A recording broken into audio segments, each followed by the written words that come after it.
If you are in the unfortunate position of having your lawn flood, then we'd recommend the following repairs to be necessary to prevent contamination and to allow the lawn to return to its best condition. All repairs take time, and you may need to wait until the spring, but after the water has subsided, we'd suggest that you remove all the debris that's likely to have been left on the lawn by using a rake.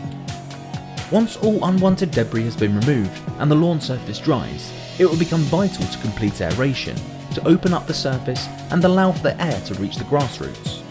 Dependent upon the time in which the water is laid on the lawn surface, it may be necessary to complete scarification to remove any organic matter, and after a further period where the lawn is left to naturally dry, you may find a deposit of silt has been left on the lawn surface.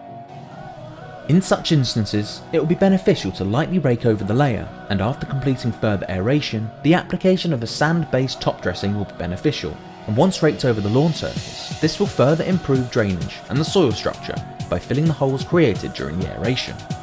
A fertiliser will also be required to allow the existing grasses to regenerate, and once temperatures allow, it may be necessary to complete some oversowing to achieve a dense grass cover, as this will be important to prevent any increase in moss and weed infestation, as they are more likely to form should the grass cover remain patchy.